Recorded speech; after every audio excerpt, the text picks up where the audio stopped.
Halo semuanya, kami dari kelompok 6 manajemen kelas 1B7.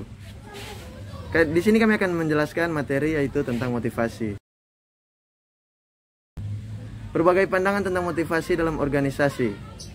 Motivasi itu berasal dari kata lain mover, yang berarti dorongan, daya penggerak, atau kekuatan yang menyebabkan suatu tindakan atau perbuatan. Nah, kata mover dalam bahasa Inggris sering disepadankan dengan motivation, yang berarti pemberian motif atau hal yang menimbulkan dorongan atau keadaan yang menimbulkan dorongan.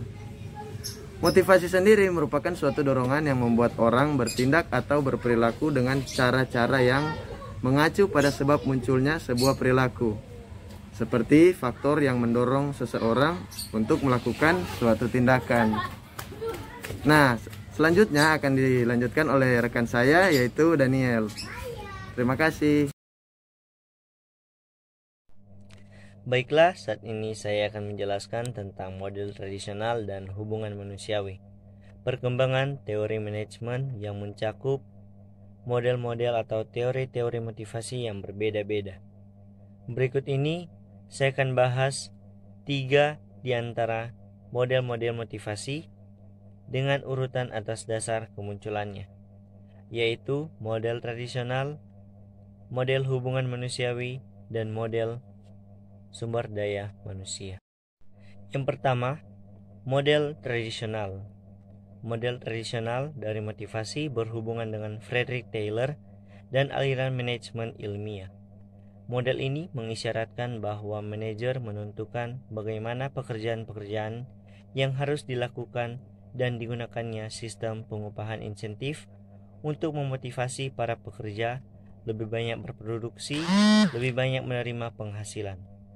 Pandangan tradisional menganggap bahwa para pekerja pada dasarnya malas dan hanya dapat dimotivasi dengan penghargaan berwujud uang. Kedua, model hubungan manusiawi. Model praktik manajemen merasakan bahwa pendekatan tradisional tidak memadai. Elton Mayo dan para peneliti hubungan manusiawi lainnya menemukan bahwa kontak-kontak sosial karyawan pada pekerjaannya adalah juga penting, dan bahwa kebosanan dan tugas-tugas yang bersifat pengulangan adalah faktor-faktor pengurang motivasi. Mayo dan lain-lainnya juga percaya bahwa manajer dapat memotivasi bawahannya melalui pemenuhan kebutuhan-kebutuhan sosial mereka dan membuat mereka merasa berguna dan penting. 3. Model sumber daya manusia. Kemudian, para teoritis seperti McGregor dan Maslow, para peneliti seperti Agiris dan Likert melontarkan kritik kepada model hubungan manusiawi dan mengemukakan pendekatan yang lebih sophisticated untuk memanfaatkan para karyawan.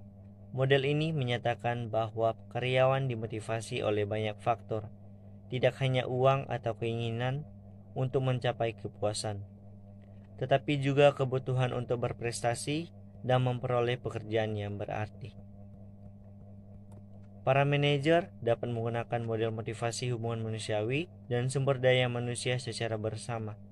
Dengan bawahannya, manajer cenderung menerapkan model hubungan manusiawi.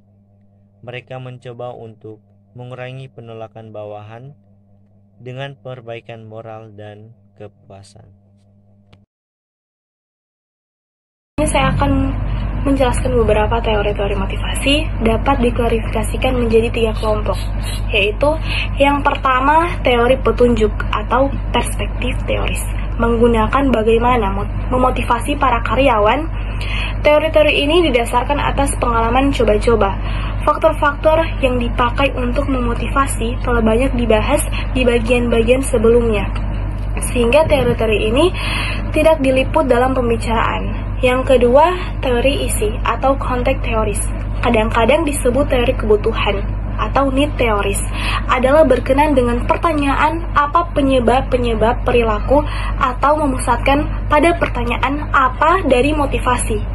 Nah, teori-teori yang sangat terkenal diantaranya hierarki kebutuhan dari psikolog Abraham H. Maslow, Friedrich Herzberg dengan memotivasi pemeliharaan atau motivasi higienis, teori berprestasi dari penulis dan peneliti David McClelland. Nah, yang terakhir, teori proses atau proses teoris. Berkenan dengan bagaimana perilaku dimulai melaksanakan atau menjalankan aspek bagaimana dari motivasi. Teori-teori ini yang sangat termasuk kategori teori proses adalah yang pertama teori penghargaan, yang kedua pembentukan perilaku atau operant conditioning, yang ketiga teori Porter-Lawler, yang terakhir teori keadilan. Saat ini saya akan menjelaskan tentang proses penghargaan. Dalam penelitian ini, motivasi kerja didefinisikan sebagai sesuatu yang mendorong seseorang untuk bekerja, meliputi ingin berprestasi dan ingin lebih maju, ingin mendapat pengakuan, tertarik pada profesinya, tanggung jawab, ingin naik pangkat, ingin mendapatkan gaji yang memadai, hubungan kerja yang harmonis dan menyenangkan. John Guilford, PH, dan Gray yang dikutip oleh Munir menyatakan motivasi terdiri dari dua unsur. Unsur yang pertama adalah dorongan yang merupakan kekuatan berasal dari organisasi yang membentuk perbuatan. Yang kedua adalah penghargaan atau reward yang diartikan sebagai tujuan yang akan dicapai oleh perbuatan tersebut. Faktor dari dalam diri seseorang dapat berupa kepribadian, sikap, pengalaman, dan pendidikan, harapan atau cita-cita yang menyangkut masa depan. Sedangkan faktor dari luar diri seseorang dapat ditimbulkan karena pengaruh pemimpin, kolega, atau faktor-faktor lain yang sangat kompleks. Tetapi baik faktor dari dalam maupun dari luar diri seseorang timbul karena adanya rangsangan. Motivasi dalam kehidupan ini sangat diperlukan sebab seseorang yang melakukan aktivitas tanpa motivasi tidak akan serius dan bersemangat. Orang yang bekerja tanpa motivasi cenderung untuk santai dan semaunya sendiri. Terima kasih. Saya akan menjelaskan tentang pembentukan perilaku teori keadilan. Teori ini mengemukakan bahwa orang akan selalu cenderung membandingkan antara pertama masukan-masukan yang mereka berikan pada pekerjaannya dalam bentuk pendidikan, pengalaman, atau latihan dan usaha. Yang kedua, hasil-hasil atau penghargaan-penghargaan yang mereka terima, seperti juga mereka membandingkan balas jasa yang diterima karyawan lain dengan yang diterima dirinya untuk pekerjaan.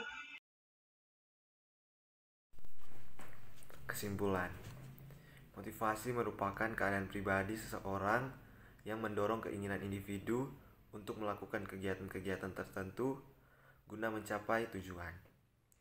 Motivasi yang ada dalam seseorang merupakan kekuatan pendorong yang akan mewujudkan suatu perilaku guna mencapai tujuan kepuasan dirinya.